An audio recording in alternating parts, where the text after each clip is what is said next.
Bom dia a todos, bom dia, sejam bem-vindos, sejam bem-vindas. Vamos seguir com as nossas lives de estudo do Livro dos Espíritos.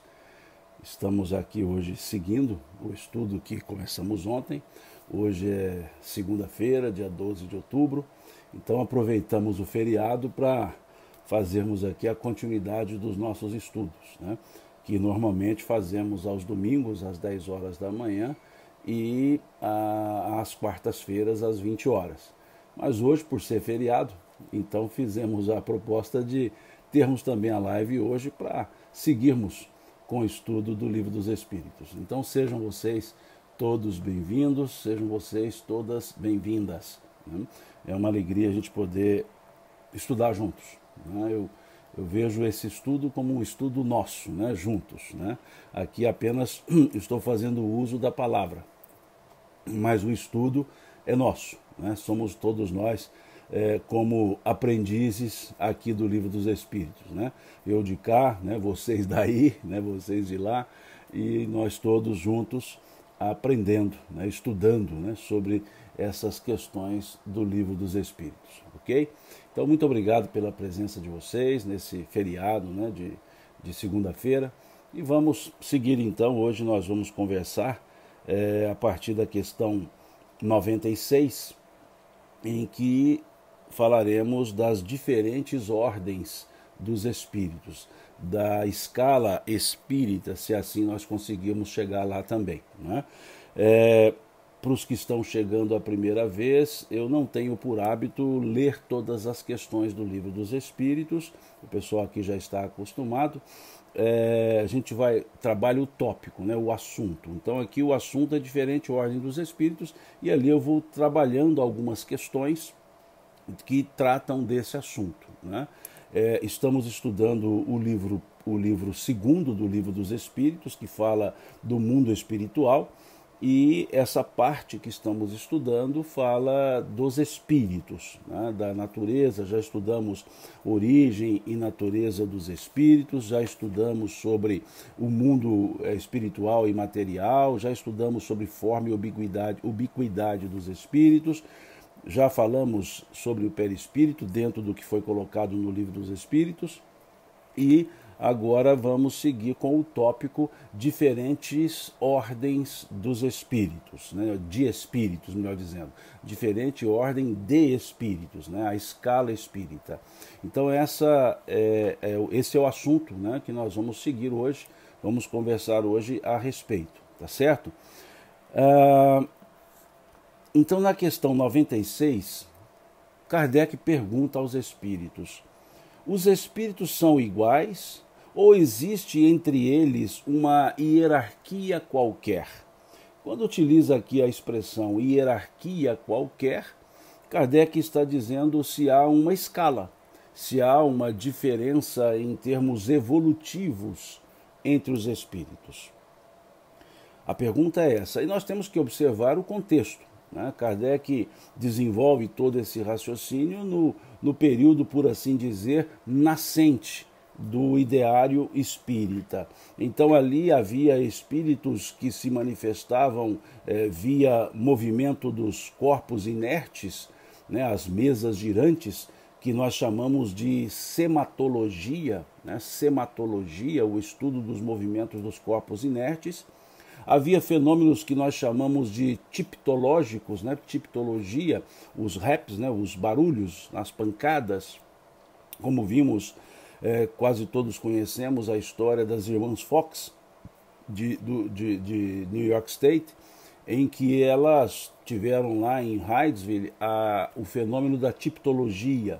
Então havia diversos fenômenos, havia as comunicações utilizando uma pena colocada em uma cestinha e a cesta se movimentava e escrevia. Havia os médiuns que escreviam diretamente com as mãos, a psicografia, na cesta de Vimy, né, a pneumatografia.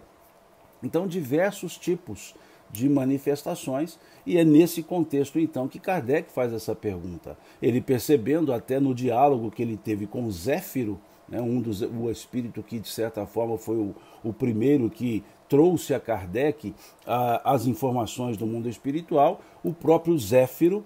Isso está muito bem relatado por Kardec nas páginas contidas no livro Obras Póstumas, que tem como título Minha Missão. Então Kardec ali ele comenta sobre isso, e no seu contato com o espírito Zéfiro, o espírito Zéfiro diz a ele que ele, Zéfiro, não era um espírito de grande elevação, que havia espíritos mais elevados, dentre eles um que estava ali para cuidar do assunto da codificação, por assim dizer, já que essa palavra codificação Kardec não a cunhava, ele não a utilizava, nós é que acabamos por utilizá-la. Então ali diz Zéfiro que haveria um espírito cuja a autoridade moral, a evolução espiritual, ultrapassava o próprio entendimento de Zéfiro. Então vejamos que é nesse contexto então que Kardec faz a pergunta, né? No contexto em que ele observava diversos tipos de comunicações diferentes, diversas características diferentes nas comunicações, diversas linguagens diferentes nas comunicações, e esse é um ponto importantíssimo para Kardec.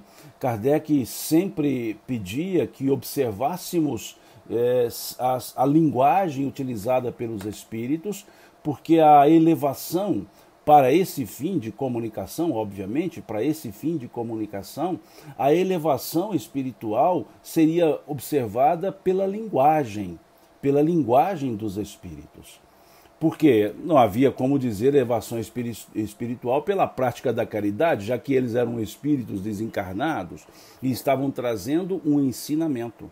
Então Kardec primava por observar a linguagem dos espíritos. E aí é que ele ia colocando os pontos de evolução nessa linguagem. Não linguagem no sentido gramatical, não linguagem no sentido do ser ou não culto na linguagem. A linguagem no sentido de elevação moral. Porque uma linguagem chula não virá de um espírito evoluído. Uma linguagem trivial, uma linguagem, por assim dizer, zombeteira, uma linguagem irônica, uma linguagem, por assim dizer, pedante, não viria de um espírito evoluído. Então era nesse sentido que Kardec trabalhava com as questões, com a linguagem, melhor dizendo, né? A linguagem era essa, a linguagem evoluída, não é a linguagem culta no sentido gramatical, não, isso não interessava, era a linguagem no aspecto da elevação moral colocada na linguagem. A Lúcia aqui diz que esses espíritos respondiam a Kardec as perguntas em francês, as que ele fazia sim, mas Kardec também recebia diversas mensagens, perguntas feitas em outros locais do mundo. E ele as compilava e utilizava o que ele chamava de controle universal da comunicação dos espíritos. Ele explica isso no primeiro parágrafo, aliás, no segundo parágrafo da introdução do Evangelho segundo o Espiritismo. Na introdução do Evangelho segundo o Espiritismo, Kardec explica que ele criou um método, por assim chamar, científico, que ele deu o nome de comunicação universal dos espíritos, controle universal da comunicação dos espíritos. O que era esse método? Era um método comparativo. Kardec fazia a mesma pergunta para médiuns diferentes, em momentos diferentes, cuidando para que esses médiuns outros não soubessem o que havia sido perguntado a nenhum deles. E nessa pergunta, então, que ele fazia, ele conferia as respostas, para verificar se havia similaridade nas respostas, se não haveria contradição nas respostas. E assim fazendo também, ele utilizava de outras comunicações em outros locais que chegavam até ele. E ele fazia as comparações. Então Kardec se correspondia com diversos outros segmentos, diversas outras sociedades, que não só a sociedade parisiense, que não só a sociedade francesa. Então era essa forma que ele encontrava.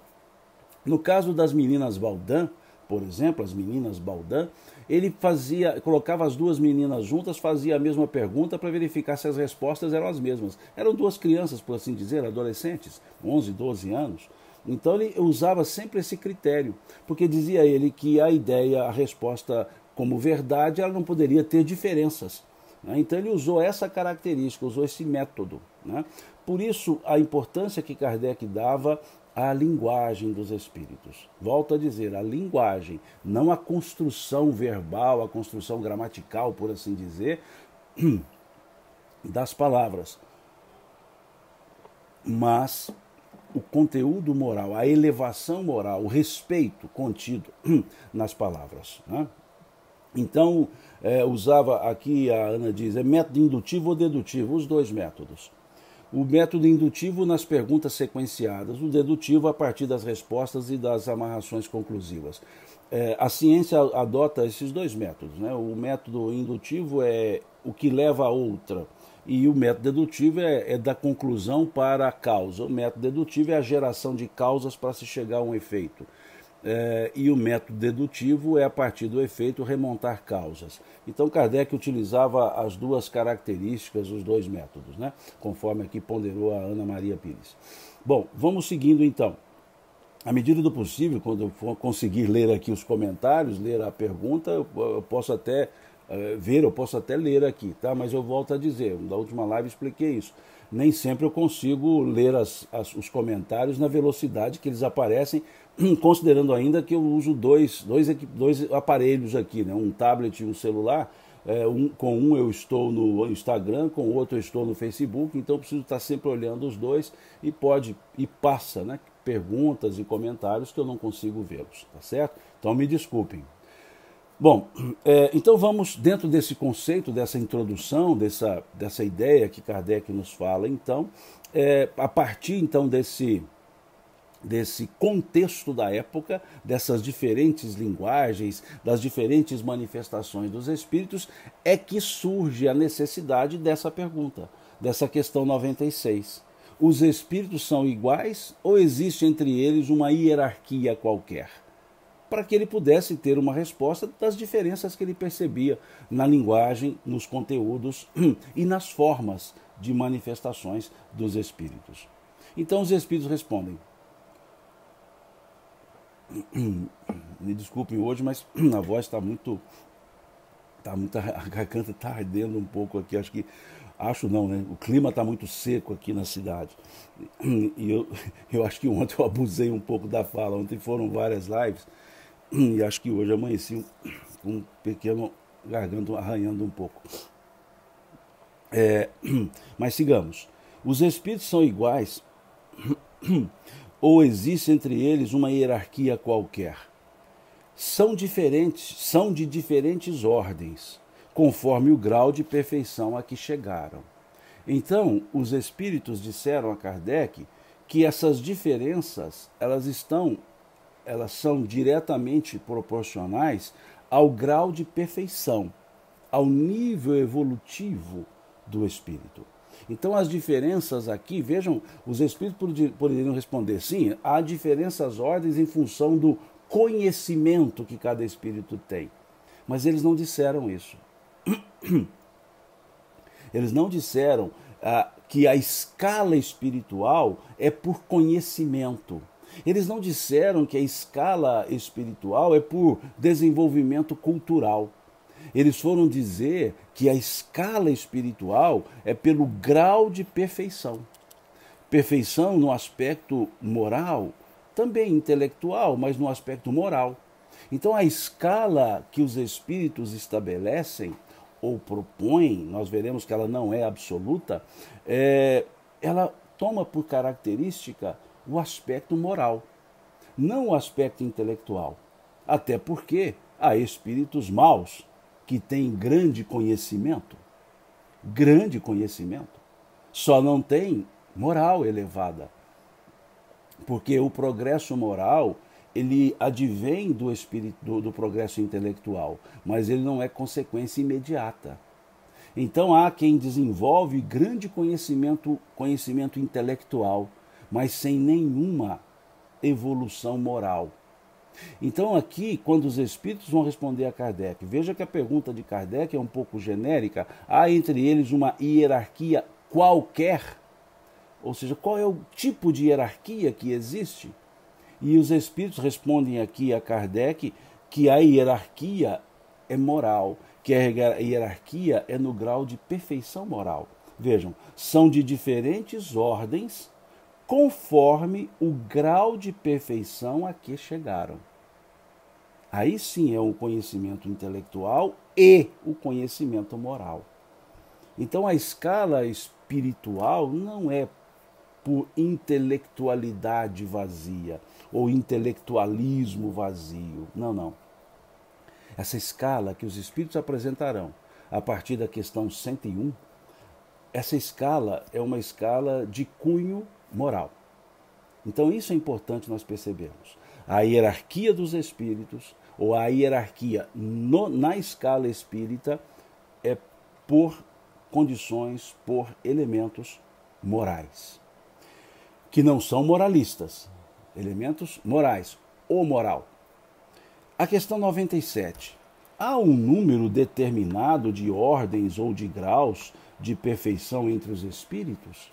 Então aqui Kardec, a partir da resposta que os espíritos dão, Kardec faz a pergunta se essa diferença, ou essas diferentes ordens, elas têm um limite? Há um número há um número determinado?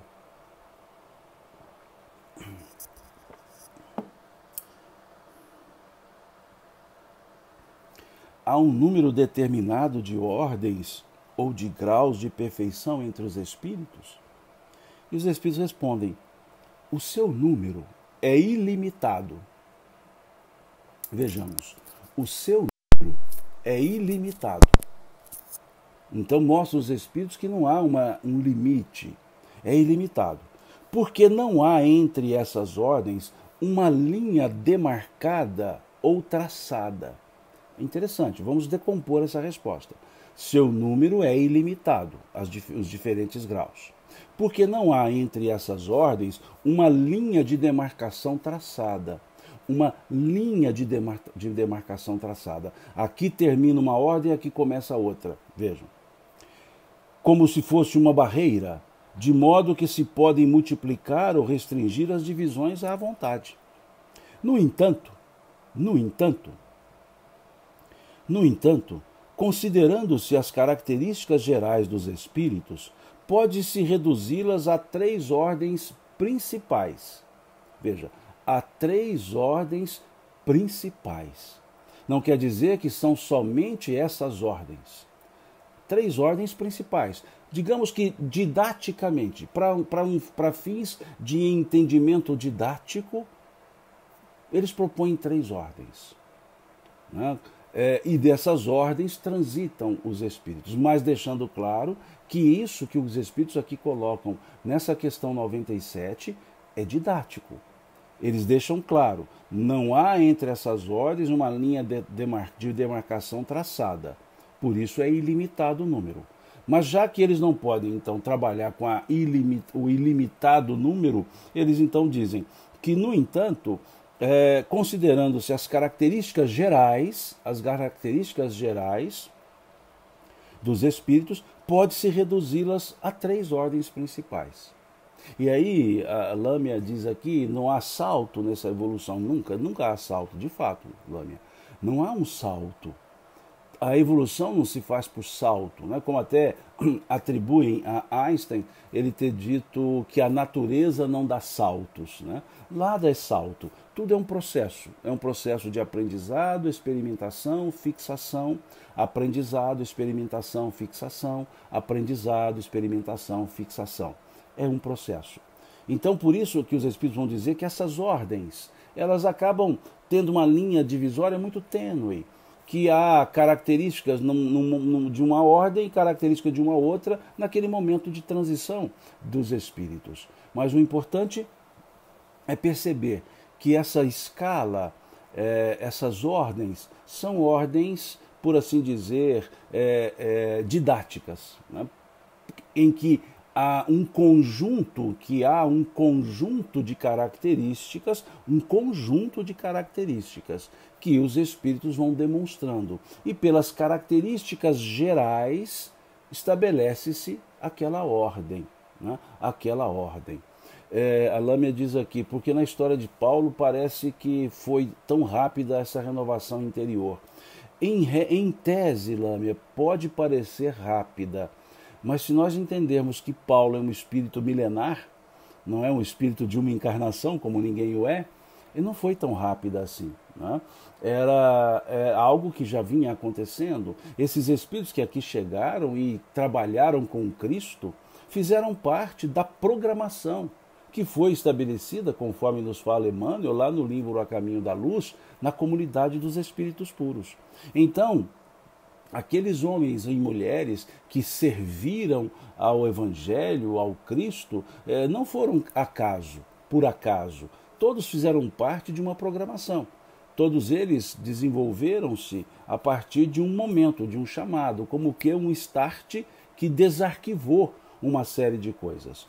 E no caso de Paulo, Estevão, o irmão de Abigail, havia visto isso. Ele percebeu claramente isso quando ele se encontra com Abigail. Estevão já lapidado, né? Ele já havia sido lapidado, apedrejado, e estava na sua agonia. E na sua agonia que ele reconhece Abigail e vê do lado dela Saulo. E ela fala que Saulo era o noivo dela. E ele então, Estevão diz para Abigail, como que enxergando bem esse histórico de Saulo.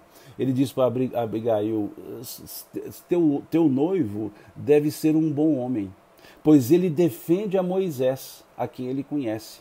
Quando ele conhecer a Jesus, ele também o defenderá. Como que Estevão analisando, enxergando toda a programação encarnatória de Saulo, que poderia caminhar para o outro lado. Mas então não foi algo de start imediato, não foi assim um aspecto de imediato. E há que se observar também que depois que Saulo foi a Damasco e foi atendido por Ananias, ele também passou um bom tempo aprendendo. 3 anos no deserto, aprendendo e desenvolvendo-se e transformando-se gradativamente também. Então, genericamente é isso, né? Desculpe-me por ser apenas um parêntese do assunto, mas é nesse aspecto para mostrar que tudo tem um encaixe correto no tempo certo, nada é em salto, né? Bom, e aí segue a resposta dessa questão 97, falando dos graus, né, das diferentes ordens, diz assim no segundo parágrafo. Aí eles propõem então 3 ordens, para fins didáticos, 3 ordens. Então diz, na primeira ordem, colocar-se-ão os que atingiram a perfeição. Os que atingiram a perfeição. Os espíritos puros. Agora vejam a forma que os espíritos colocam. Na primeira ordem, colocar-se-ão. Ou seja, é futuro. Ou seja, é uma ordem que não é determinada. Eles estão criando aqui de uma forma didática. Estão criando as ordens de uma forma didática. Por isso, colocar-se-ão, né? Usando aqui uma mesóclise, né? Colocar-se-ão, nesse sentido, porque estão criando ali essas classes. Então não olhemos essas classes como algo absoluto, como algo inamovível. Não, são classes, são ordens didáticas. Isso é importante nós percebermos. Então diz assim, na primeira ordem colocar-se-ão os espíritos que atingiram a perfeição, os espíritos puros. Na segunda ordem, encontram-se os que chegaram ao meio da escala. Interessante, ao meio da escala. O desejo do bem é a sua preocupação. O desejo do bem. Olha que interessante, o desejo, o querer fazer o bem, é a sua preocupação. Na terceira ordem, os espíritos que ainda se acham na parte inferior da escala, os espíritos imperfeitos, que se caracterizam pela ignorância, pelo desejo do mal e por todas as paixões más que retardam o seu progresso. Xiomara diz aqui, se pode dizer que todas as classes são transitórias. Se as classes são transitórias, sim, todas elas são transitórias, porque a evolução é um determinismo. É a questão 116 do Livro dos Espíritos. A evolução é um determinismo. E nesse sentido, então, tudo é transitório em termos das escalas, né? Então aqui vejam que os espíritos, nessa questão 97, eles nos apresentam didaticamente 3 ordens, que eles chamaram de primeira ordem, os espíritos puros, na segunda ordem, os medianos, e aí é interessante as caracterizações, né? Os espíritos puros atingiram a perfeição possível, óbvio. Os medianos, os intermediários, têm o desejo do bem, né? Os bons espíritos têm o desejo do bem, e a terceira classe, que ele chamou de espíritos imperfeitos, né? Cuja recalcitrância no mal ainda é forte, ainda é grande. E Kardec, ao distribuir isso, ele vai chamar então de a terceira ordem de espíritos imperfeitos, a segunda ordem de bons espíritos e a primeira ordem de espíritos puros, né? Então depois nós veremos isso. A partir da questão 101, Kardec faz uma proposta aos espíritos, que além de ter as 3 ordens, além de ter essas 3 ordens que os espíritos sugeriram, Kardec subdivide essas ordens no que ele chamou classes.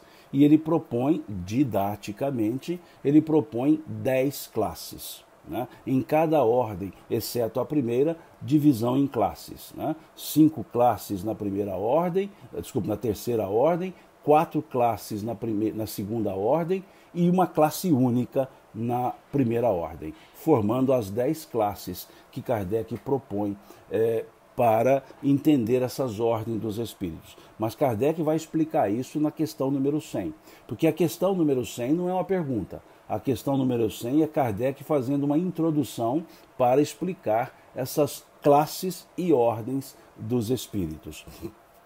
Então, na questão 98, considerando que os espíritos disseram na questão 97 desejos, né? Então Kardec parte dessa ideia e faz a pergunta: os espíritos da segunda ordem têm apenas o desejo do bem ou terão também o poder de praticá-lo? Por que Kardec pergunta isso? Porque se olharmos aqui na terceira ordem, na segunda ordem, eles dizem: na segunda ordem encontram-se os espíritos que chegaram ao meio da escala.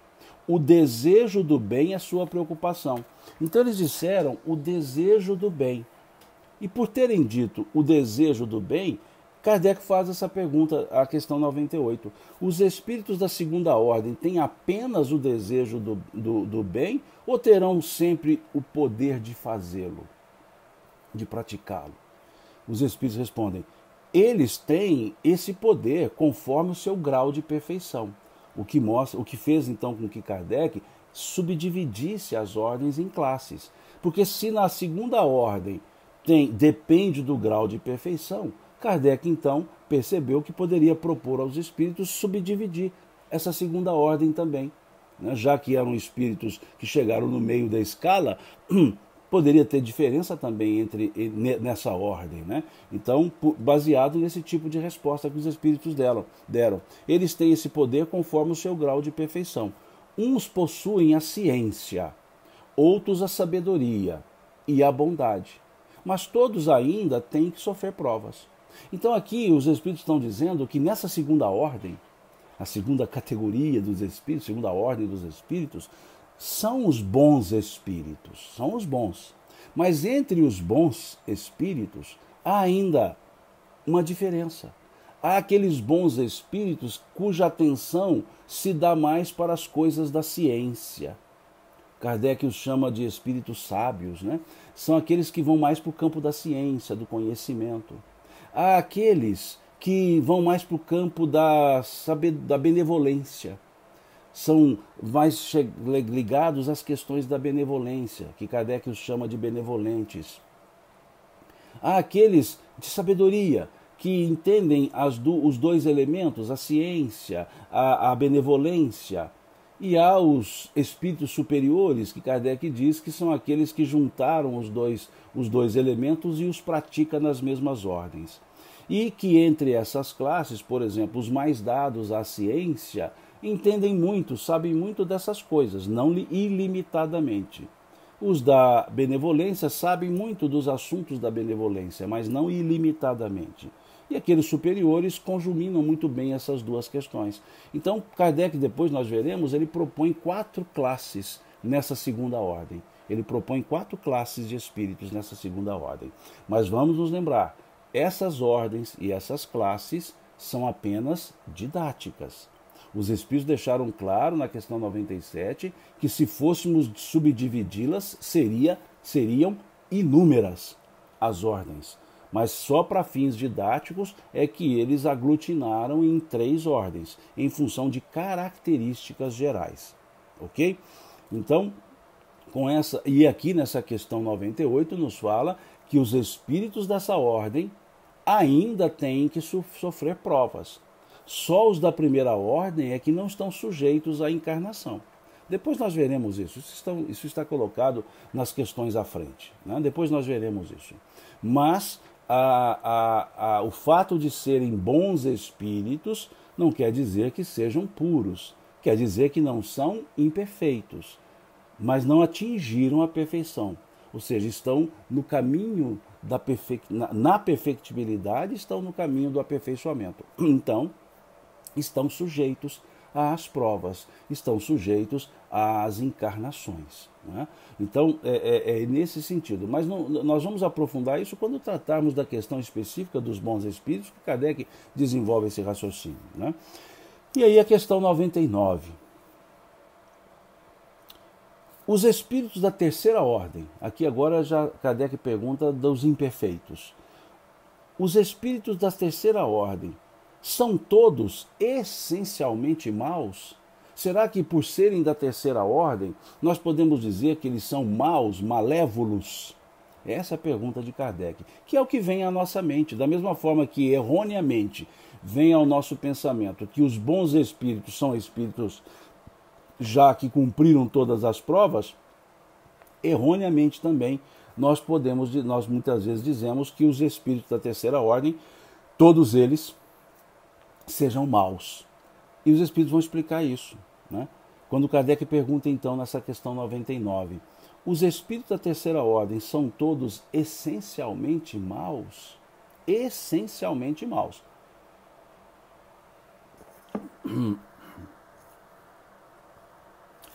Prestemos atenção nesse advérbio, né? Não só no substantivo, no aspecto adverbial, né? Não só, desculpe, no adjetivo, perdoe-me, não só no adjetivo, no advérbio, essencialmente. Então a pergunta não é se eles são maus, se são essencialmente maus. Essencialmente, se é da essência da terceira ordem, a maldade, o ser malévolo. Então ele propõe essa ideia, né, de essencialidade. É da essência da terceira ordem a maldade? É isso que ele está perguntando. E os espíritos respondem, não. Uns não fazem nem o bem e nem o mal. Vejam, nessa terceira ordem, ela não é essencialmente má, diz eles. Uns não fazem nem o bem nem o mal. Outros, ao contrário, se regozijam no mal e ficam satisfeitos quando encontram ocasião de praticá-lo. Então ali existem os malévolos e os não bons, porque não fazem nem o bem nem o mal. E nós já aprendemos que o mal é a ausência do bem. Não fazer o bem já é um mal por natureza. Então, nesse sentido aqui, os espíritos dizem que não são todos malévolos. E eles dizem, há também os espíritos levianos, ou estouvados, uma palavra antiga, né?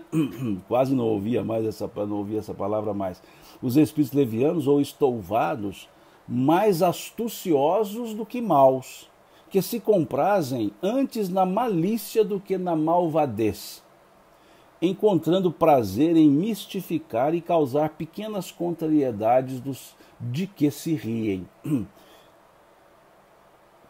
Há traduções que colocam espíritos zombeteiros, né? Brincalhões, Vejam, todos os espíritos que não levam a sério as questões da vida, todos os espíritos que não levam a sério o processo evolutivo, são imperfeitos.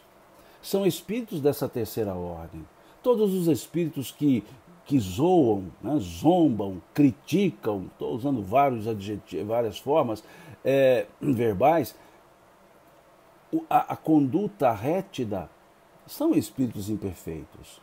Então aqui vejam que nesse ensaio, e aqui a Marilda diz, Kardec se refere a encarnados e desencarnados, se refere a espíritos, não interessa se está encarnado ou desencarnado, porque encarnado o espírito continua do mesmo jeito. Então depois nós veremos nas questões que Kardec traz aqui, quando encarnados demonstram isso, isso e isso, né? Isso vamos chamar isso de índole, né? Índole. A índole do espírito, encarnado ou não encarnado, é índole, né? É índole. E aí, vejam, aqui vai dizer, nessa questão, depois Kardec vai desdobrar em 5 classes, os espíritos aqui colocam 3 características, né? E Kardec desdobra depois em 5 classes, a partir da questão 101. Aqui eles dizem, há aqueles espíritos que não fazem nem o bem nem o mal.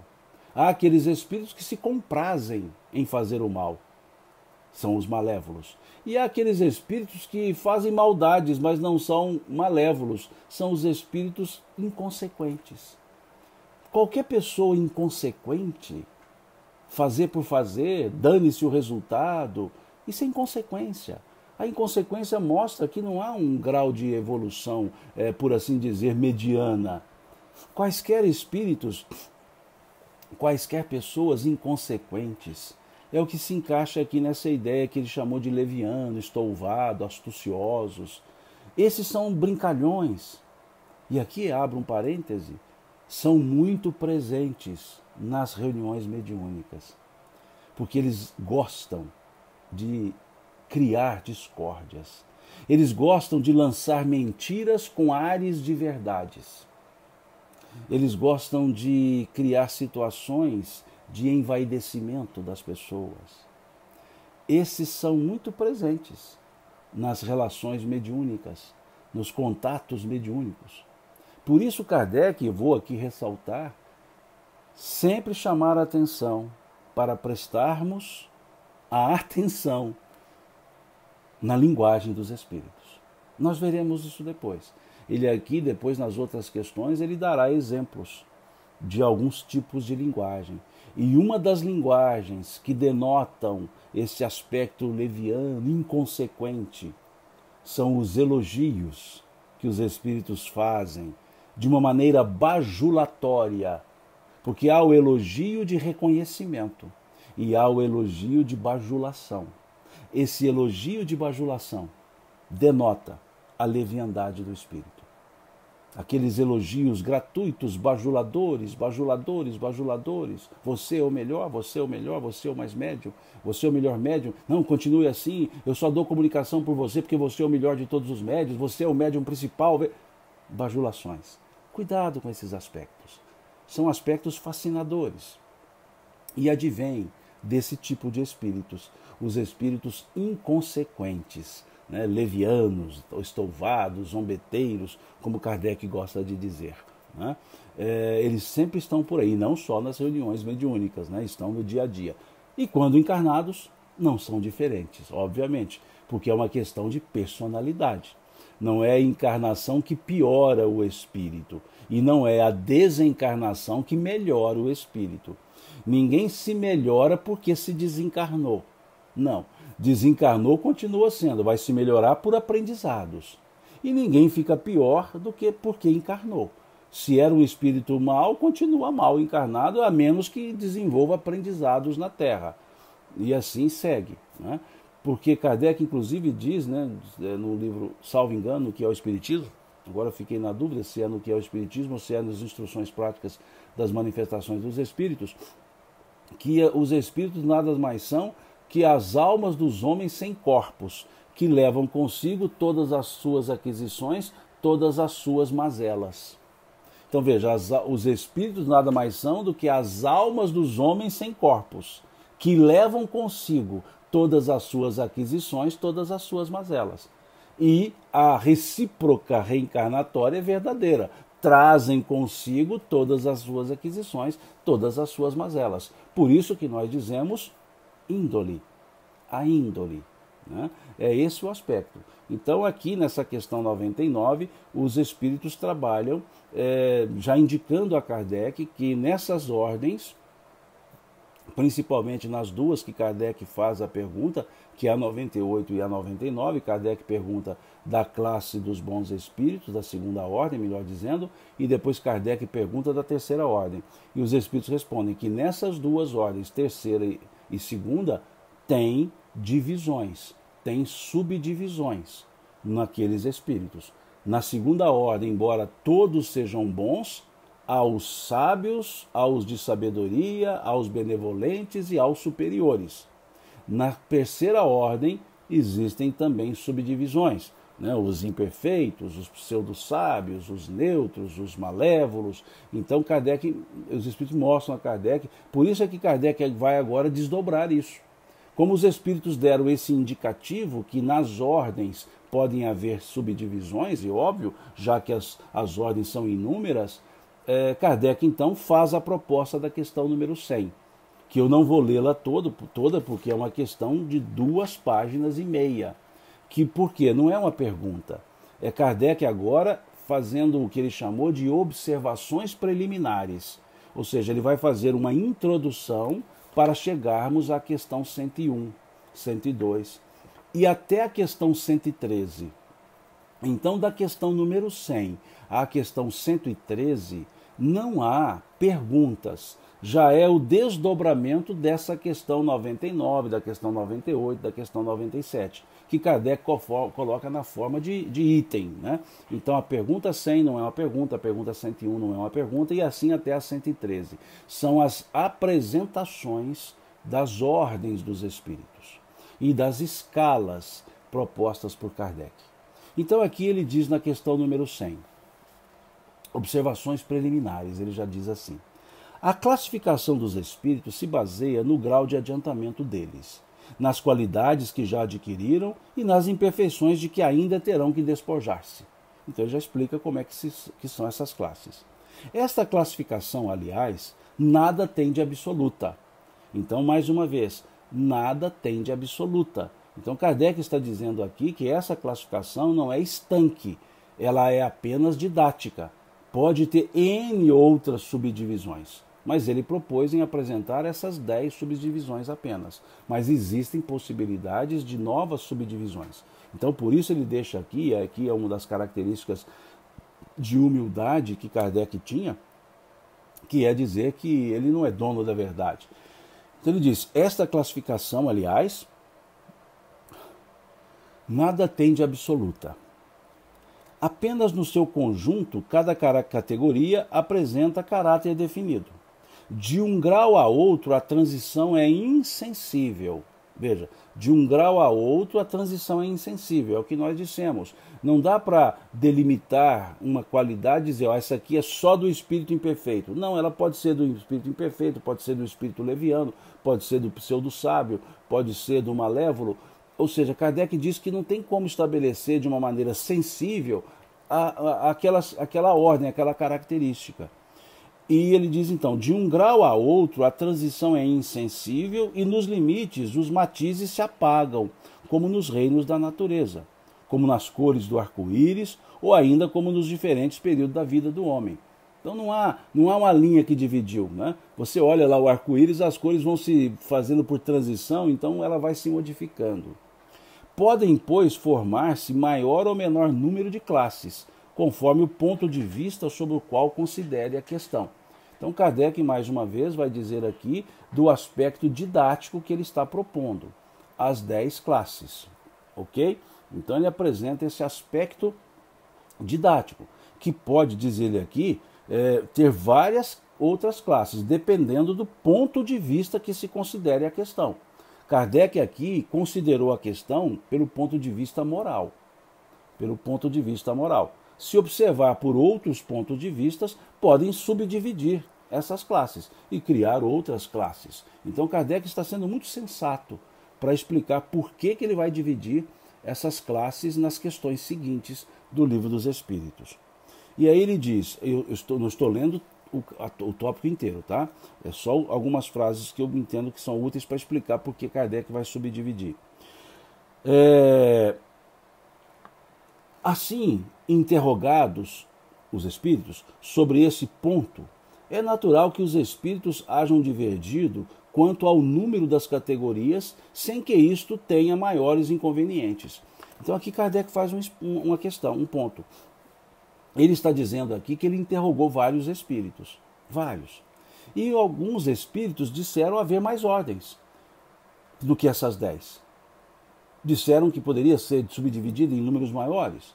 Então Kardec está dizendo, assim, interrogados os espíritos sobre esse ponto, é natural que os espíritos hajam divergido quanto ao número de categorias, porque depende do ponto de vista.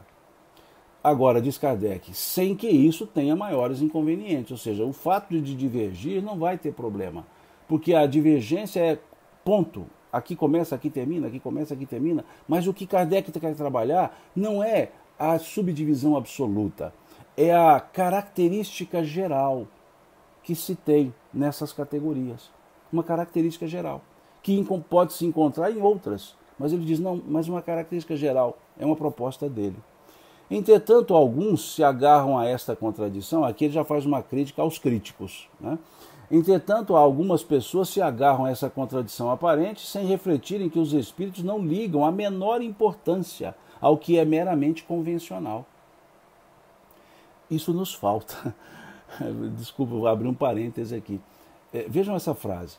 Entretanto, alguns se agarram a esta contradição, ou seja, de espíritos dizerem que pode existir outras classes, a essa contradição aparente, sem refletirem que os espíritos não ligam a mínima importância, a menor importância ao que é meramente convencional. O que ele está dizendo aqui, Kardec? Que essas subdivisões, ou como várias outras subdivisões, quaisquer sistemas, são frutos de convenções.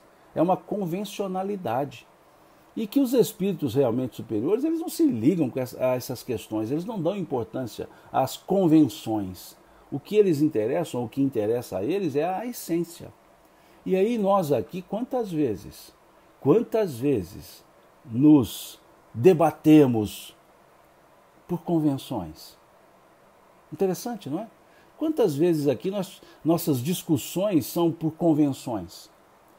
Apenas convenções humanas. Deve ser assim, deve ser assim. E aí vamos por convenções.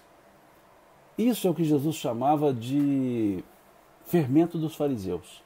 Fuja do fermento dos fariseus, dizia Jesus.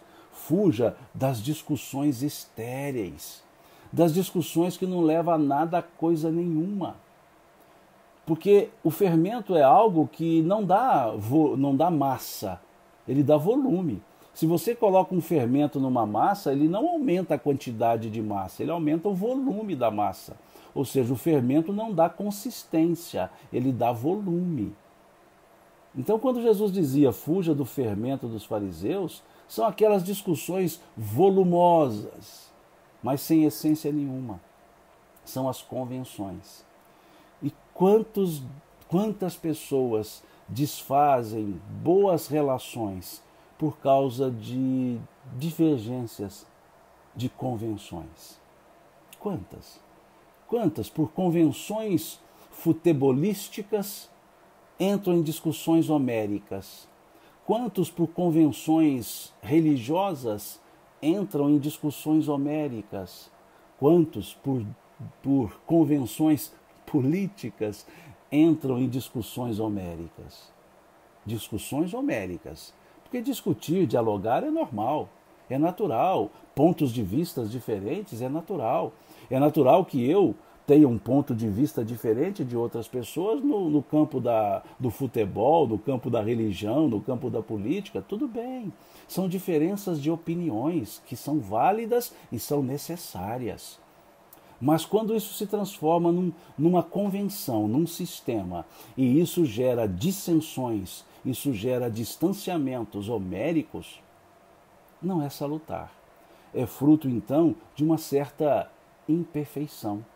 Quando a passionalidade ultrapassa a racionalidade, nós nos animalizamos, infelizmente. Quando a passionalidade ultrapassa, vai além da racionalidade, a animalidade se faz presente.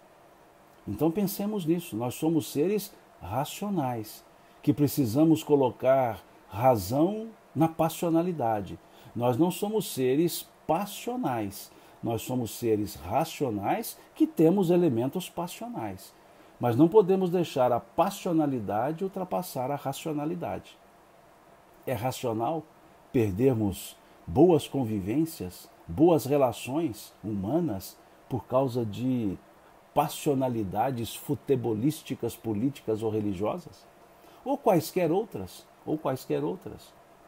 É uma linha tênue, diz a Xiomara, sim, uma linha tênue, mas isso denota o nível de conquista evolutiva de cada pessoa. As pessoas eminentemente passionais ainda têm o eu, somente o eu, nada mais do que o eu. Por isso são passionais, porque olham mais para si, entendem-se como senhoras e senhores da verdade. E a verdade, eu vejo aqui a Iracema presente. A Iracema é uma grande amiga que hoje mora em Uberlândia, casada com Alain, um grande amigo, Allan Kardec, doutor Alain, advogado, e frequentou por muito tempo a nossa Casa do Caminho, foi presidente da nossa Casa do Caminho, e eu vi que ela está aqui presente. A Iracema certa vez me disse uma coisa muito interessante. Eu apresentava uma palestra que falava do aspecto de verdade, e eu dizia assim, que a verdade tem 3 faces. Aqui eu vejo, aqui o outro vê, e a verdade própria. E ela me corrigiu, educadamente me corrigiu, e disse assim, a realidade. E eu gostei dessa correção e adotei. A verdade ela tem 3 faces. Aqui eu vejo, aqui o outro vê, e a realidade. E a realidade, que pode ser diferente das 2 verdades. Então, à época eu agradeci a Iracema por ter me corrigido e apresentado essa outra palavra. E aqui eu agradeço novamente, né? Já vi presente aqui. E agradeço novamente quando ela me trouxe essa ideia de realidade. Né? Por que realidade? Porque o fato ele pode ser interpretado de maneira diferente, mas ele nunca deixa de ser o fato. Então o fato pode ser igual a uma das verdades, ou pode ser completamente diferente das 2 verdades. Aqui eu vejo, aqui o outro vê. A realidade pode ser diferente das 2. A passionalidade não permite que nós enxerguemos essas outras possibilidades. Nós não observamos o ponto de vista alheio.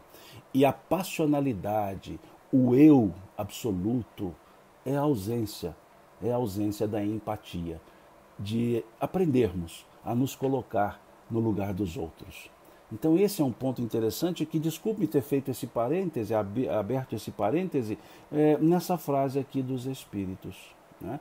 E eu vou lê-la de novo, a frase de Kardec, desculpe. Entretanto, alguns se agarram a essa contradição aparente sem refletirem que os Espíritos não ligam a menor importância ao que é meramente convencional. Eu vou até grifar isso aqui. Os Espíritos não ligam a menor importância ao que é meramente convencional. Então que pensemos assim, vamos olhar e respeitar as convencionalidades.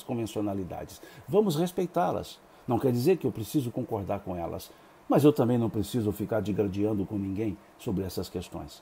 Trocar ideias, apresentar pontos de vista diferentes, sempre bem-vindo, quando feito com respeito, quando feito com a cordialidade, quando não está altamente dosado com a passionalidade. Então é muito importante isso. Né? Vivemos em momentos muito passionais, né? Vivemos em momentos com passionalidade aflorada. Nós estamos muito eu e pouco nós. Né? Precisamos ser mais nós e menos eu, para a gente poder conviver melhor. Volto a dizer, esses assuntos são discutíveis? São sim. pode-se discutir, dialogar sobre esses assuntos, política, religião, futebol, justiça, pode e deve, mas com o respeito, com a cordialidade que a humanidade do sentimento e da razão demandam, ou demanda. Né? Então, pensemos nisso. Ninguém precisa ser fechado, pode debater, pode apresentar suas ideias, mas apresentemos-las com respeito, né? Entendendo que o ponto de vista é com relação às ideias e não em relação às pessoas em si. Né? Atribuem a Voltaire, um filósofo, mais um poeta, né? Do século XVIII, lá na França, atribuem a ele uma frase que ele teria dito: posso não concordar com nada do que tu dizes, mas defenderei até a morte o direito de tu dizeres. Atribuem a ele essa frase, que é correta. Né? Todos nós temos o direito de nos expor. Temos sim, mas devemos, pelo menos, nas nossas exposições, sermos respeitosos, não agredir as pessoas, nem com ironias, nem com agressões verbais, muito menos as outras, porque o respeito humano está acima de quaisquer convenções. Respeitar as pessoas não é convenção, é o natural de qualquer existência, ok? Bom, vamos fechar essa questão aqui então, e aí depois diz então Kardec, classificamos essas ordens, diz ele, vimos e observamos, julgamos-los pelas suas palavras, os espíritos e atos, depois os classificamos pelas semelhanças, baseando-nos em dados que eles próprios forneceram. Então, Kardec vai dizer que ele observou, que ele ouviu, que ele percebeu as falas e pelo jeito de falar, pela forma moral estabelecida na fala dos espíritos, ele foi classificando. Né? Como ele diz aqui, classificamos pelas semelhanças, baseando-nos em dados que eles próprios forneceram. E aqui é o classificamos, né? Vejamos que é no plural. Né? Classificamos quem? Kardec e os espíritos. Não foi só uma classificação feita por Kardec. Kardec e os espíritos. E eles dizem, os espíritos admitem geralmente três categorias principais. Ou três grandes divisões. Na última, a que fica na parte inferior da escala, estão os espíritos imperfeitos, caracterizados pela predominância da matéria sobre o espírito e pela propensão ao mal. Os da segunda se caracterizam pela predominância do espírito sobre a matéria e pelo desejo do bem. São os espíritos bons. A primeira, finalmente, compreende os espíritos puros, os que atingiram o grau supremo de perfeição. Essa divisão, diz Kardec, nos parece perfeitamente racional e com caracteres bem delimitados. Só nos restava, agora vejam essa frase de Kardec, só nos restava destacar, mediante um número suficiente de subdivisões, as principais nuances do conjunto. Então veja, a segunda ordem é um conjunto, a terceira ordem é um conjunto. Então Kardec propôs criar subdivisão porque havia nuances diferenciadas. Então diz, as principais nuances do conjunto. Foi o que fizemos com o concurso dos espíritos, cujas benévolas instruções jamais nos faltaram. Por isso ele diz aqui, nós classificamos, nós fizemos, nós quem? Kardec e os espíritos. Com o auxílio desse quadro, ou seja, essas subdivisões, essas 10 classes, com o auxílio desse quadro, será mais fácil determinar a ordem e o grau de superioridade ou de inferioridade dos espíritos, com os quais podemos travar relações e, por conseguinte, o grau de confiança e de estima que merecem. É de certo modo, olha essa frase de Kardec, é de certo modo a chave da ciência espírita, pois só ela pode explicar as anomalias que as comunicações apresentam, esclarecendo-nos sobre as desigualdades intelectuais e morais dos espíritos. Cumpre observar, todavia, que os espíritos não ficam pertencendo exclusivamente a esta ou aquela classe. Como o progresso deles só se realiza gradualmente, e muitas vezes mais num sentido do que em outro, ou seja, moral e intelectual, pode ser que reúnam em si características de várias categorias, o que é fácil de avaliar por sua linguagem e atos. Então vejam que perfeição, né? É bem kardeciano isso, né? É bem kardeciano.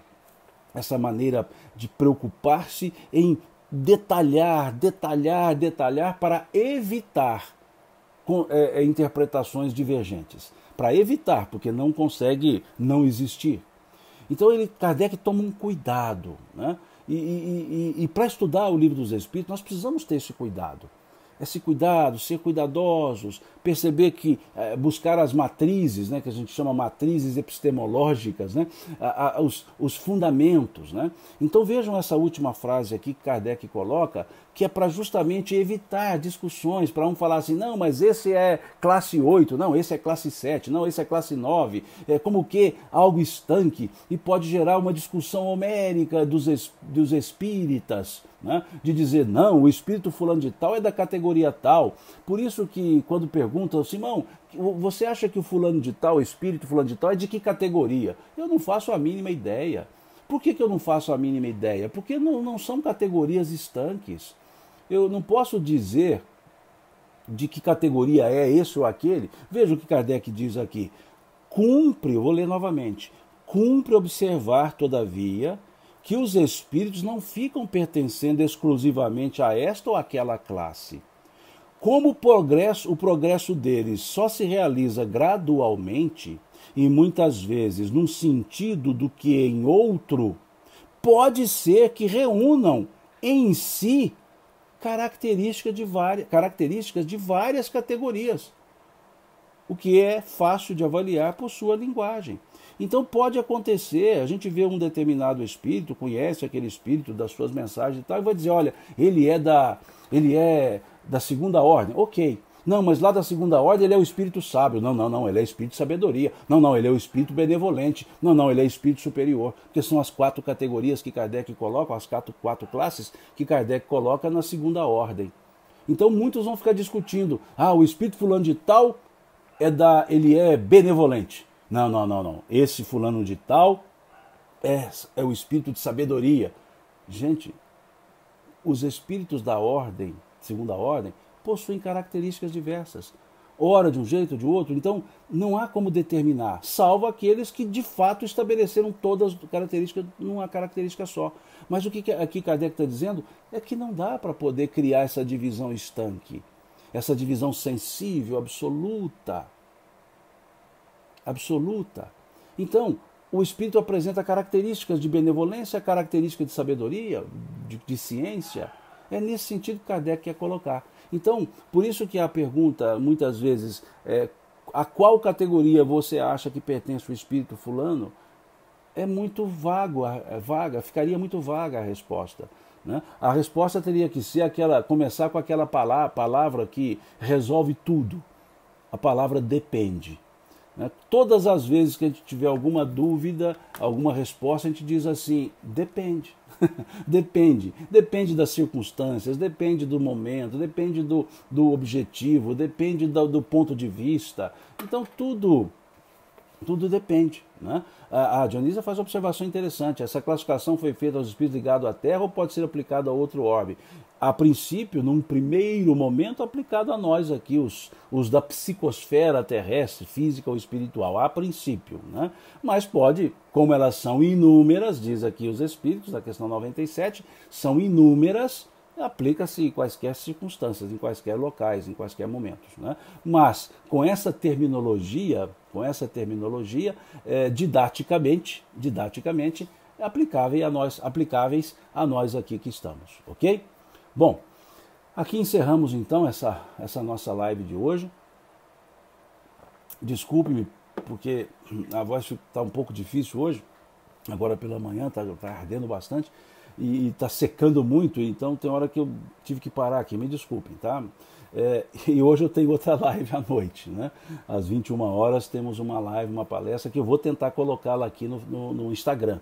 Vou tentar colocá-la no Instagram. É uma live que eu vou fazer a pedido de um grupo de Miami e eu vou tentar fazer simultaneamente aqui no meu Instagram, gravar no Instagram. Mesmo que o meu olhar fique difuso, olhando para o outro lado do grupo, mas eu quero ver se eu coloco aqui no Instagram, a live às 21 horas. O tema é sobre Maria, né? O tema para essa live de hoje à noite é sobre Maria. Então eu vou tentar colocar aqui no Instagram. Vou tentar colocar, né? Não garanto, vou tentar. Ver se eu consigo fazer pelo Instagram também simultaneamente. Então vou dar uma quietada na voz até as 21 horas para ver se lá está um pouco melhor, tá? Fica aqui o convite, né, para os que se interessarem. Às 21 horas eu vou tentar colocar aqui ao vivo também no Instagram o tema, essa palestra de hoje sobre Maria, ok? Muito obrigado a vocês pela presença, um ótimo feriado a todos vocês, né, e tenhamos todos uma boa semana, uma ótima semana também. No decorrer desses dias. Que Deus nos abençoe a todos, que Deus nos inspire a todos, que todos sejamos cuidados e amparados pelos bons espíritos, que abençoe as nossas famílias, abençoe a nós todos, né, para que tenhamos de fato uma vida aqui na Terra em paz, né, em boa saúde e dentro das possibilidades do respeito à prosperidade também, tá certo? Muito obrigado, Deus lhes pague pela presença, pelo companheirismo de vocês, né? Por essa solidariedade de vocês em participar conosco aqui dos estudos, tá certo? Até mais, se Deus quiser, quarta-feira às 20 horas a gente volta com esse estudo, né? Fazemos quarta e domingo, então se Deus quiser, quarta-feira que vem, depois de amanhã, a gente retorna às 20 horas com esse estudo. Bom dia para todo mundo.